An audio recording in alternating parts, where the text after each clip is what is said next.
Assalamualaikum warahmatullahi wabarakatuh. Alhamdulillah wassalatu wassalamu ala Rasulillahi amma ba'du. Rabbi zidni ilman Allahumma anfa'ni bima 'allamtani wa 'allimni ma yanfa'uni warzuqni ilman yanfa'uni amin. Alhamdulillah kita lanjutkan ke video yang keempat ya, pembahasan al-'adah muhakamah atau video yang keberapa? Kalau nggak salah yang keempat. Jadi kalau misalnya belum baca atau belum belajar video yang pertama, kedua, dan ketiga, silahkan dibuka di playlist. Insya Allah di situ sudah ada urutannya gitu ya. Insya Allah mempermudah kita dalam belajar secara urutan gitu ya. Kita baca Bismillahirrahmanirrahim. Majalatul urfi. Majalatu i'malil urfi muta'addidatun minha. Jadi di sini adalah lingkup-lingkup ya, atau ruang lingkup atau bidang-bidang i'malil urfi, penerapan urf ya, penerapan apa? Penerapan urf. Urf itu apa? Ya kemarin kita sudah jelaskan, silakan di merujuk video sebelumnya. Jadi di sini adalah akan dijelaskan lingkup-lingkup atau bidang-bidang penerapan apa? Urf. Itu muta'addidatun, itu macam-macam ya, bermacam-macam, minha diantaranya kita jelaskan. Ini sebenarnya sudah dijelaskan pada video-video sebelumnya ketika memberikan contoh ya mu'alif, maka ini sebagai takkid saja, sebagai penguat saja ya, sebagai penjelasan lebih rincinya saja gitu ya. Bismillahirrahmanirrahim. Al-majalul awwalu, adapun lingkup yang pertama penerapan urf ya, atau penerapan al-'adah muhakamah. Kapan itu? Idza warada lafzun mutlaqun fil adillati syar'iyyati ghairu muhaddadin. Ya. Apabila terdapat suatu lafaz, ya, lafaz itu mutlaqun, ya, maksudnya lafaz ini bisa berupa perintah, larangan, misalnya perintah lakukan inilah, berikanlah nafkahlah, atau misalnya berbuat baiklah kalian. Mutlak nih. Ya, mutlak itu apa? Bersifat umum, ya. Jadi dia tidak dilepas, jadi dia mutlaknya dilepas saja lafaznya. Perintah saja pokoknya, nggak dijelaskan secara apa? Secara rinci. Fil adillati syari'iyah, dalam dalil-dalil syariat, ghairu muhaddadin, yang dia tidak memiliki batasan. Ya, pokoknya diperintah saja begitu jelasnya gitu ya. Diperintah saja lakukan A, tapi dia ghairu muhaddad. A-nya bagaimana cara melakukannya? Nah, kemudian walaisa lahu haddun syar'iyyun kas-sholati, dan dia juga perintah tersebut tidak apa? Tidak memiliki batasan syariat, ya, tidak memiliki ketentuan syariat misalnya. Ya, seperti salat misalnya. Kas-sholati, seperti salat. Salat ini memiliki apa? Memiliki batasan syariat. Ya, seperti misalnya Allah memerintahkan kita aqimus sholata wa atuz zakah. Nah, lafaz salat ini itu perintah, tapi dia memiliki apa? Haddun syar'iyyun. Dia memiliki apa? Ketentuan atau batasan-batasan syariat. Yaitu apa sih yang dimaksud dengan sholat? Sholat itu adalah ya sesuatu ya, ucapan atau gerakan yang diawali dengan takbiratul ihram dan diakhiri atau ditutup dengan salam misalnya. Dan sholat itu memiliki, misalnya sholat itu memiliki sholat wajib itu ada 5 misalnya. Subuh, zuhur, asal, maghrib, isya misalnya. Kemudian waktu-waktunya dijelaskan. Ini ada haddun syar'iyyunnya. Kemudian ada misalnya asar berapa rakaat ya. Kemudian misalnya subuh berapa rakaat. Itu ada haddun syar'iyyunnya. Perintah tapi dia ada haddun syar'iyyunnya. Walaupun tidak dijelaskan secara rinci di Quran, tapi di sunnah dijelaskan. Nah, wala lughawiyun, dan juga tidak ada haddun lughawiyun, yaitu apa? Batasan secara bahasa. Kasarikoti, seperti sarikoh atau mencuri. Mencuri ini dia memiliki batasan di bahasa, ya, bahasa Arab itu memiliki lafaz sarikoh ini memiliki batasan atau memiliki memiliki ketentuan. Ya, dikatakan sarikoh adalah ketika seseorang mengambil barang orang lain secara diam-diam dan barang tersebut diletakkan oleh pemilik barangnya di tempat yang memang barang tersebut layak ditaruh di situ. Fi hirzin mithlihi. Ya, jadi diletakkan misalnya HP atau misalnya uang, ditaruhnya memang sudah di lemari misalnya secara tertutup. Kemudian diambil sama orang diam-diam, maka itu dikatakan sariko. Ini ada nih had syar'inya, had lugawinya, atau ketentuan atau batasan bahasanya ada. Nah, kalau misalnya nggak ada, ya gimana kalau misalnya nggak ada? Cuman perintah saja, mutlak perintahnya. Larangan mutlak saja nggak ada penjelasannya. Gimana yang kita lakukan? Fa inna narji'u fi tahdidihi ilal urfis sahihi. Kalau kondisinya perintah gitu nggak ada ketentuannya, maka ya sudah.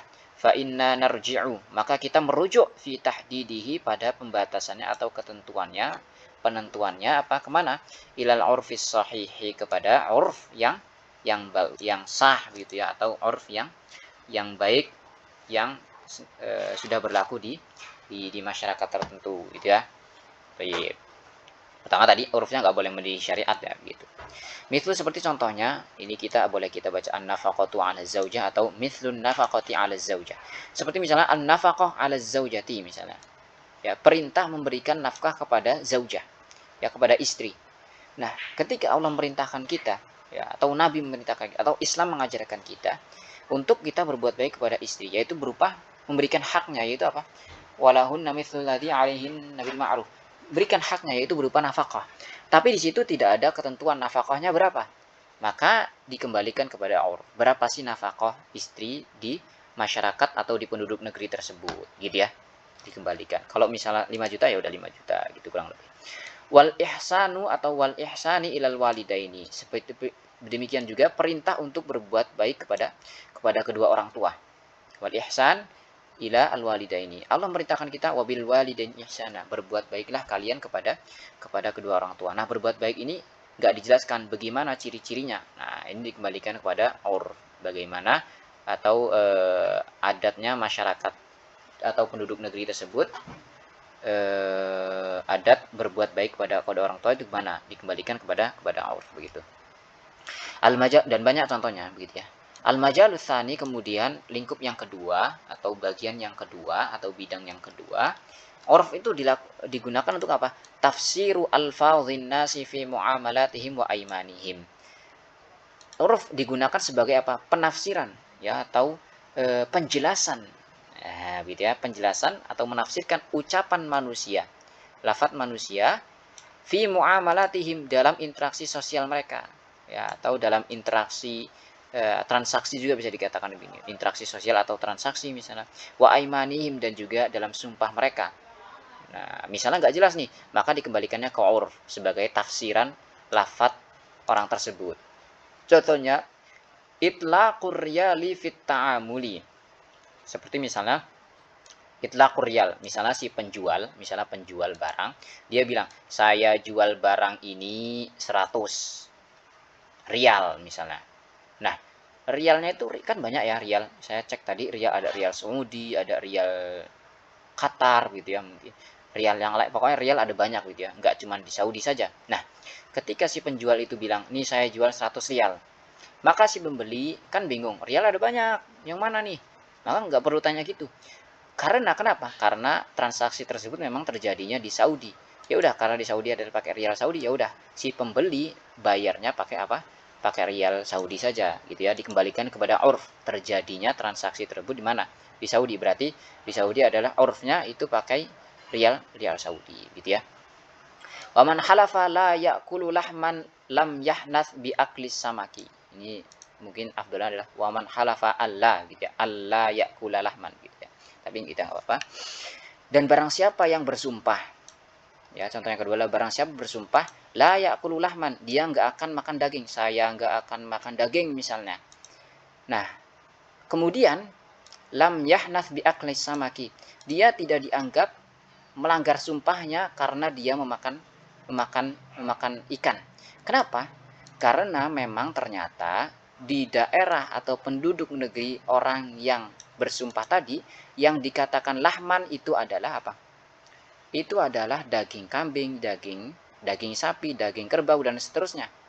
Adapun samak tidak dikategorikan daging menurut penduduk negeri tersebut. Maka si orang tersebut kita nggak boleh bilang, "Oh, kamu berarti melanggar sumpahmu, berarti kamu harus membayar kafaroh." Fa kafaratuhu it'amu asyarati masakin.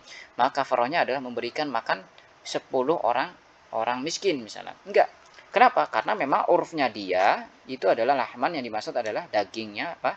Daging kambing atau daging sapi. Maka ketika dia bilang saya nggak akan makan daging, kemudian dia tiba-tiba makan ikan. Nah, ya udah, dia nggak lam yah. Nah, dia nggak dianggap apa? Nggak dianggap melanggar sumpahnya. Kenapa? Karena memang urfnya dia di masyarakat mereka atau penduduk mereka yang dikatakan daging adalah bukan samak, begitu ya, bukan ikan. Adapun kalau misalnya kita mungkin mengatakan bahwasanya samak itu adalah masuk juga daging, gitu ya. Tapi walau alam bisawab, Itu saja yang dapat kita sampaikan. Mudah-mudahan bermanfaat. Wassalamualaikum warahmatullahi wabarakatuh.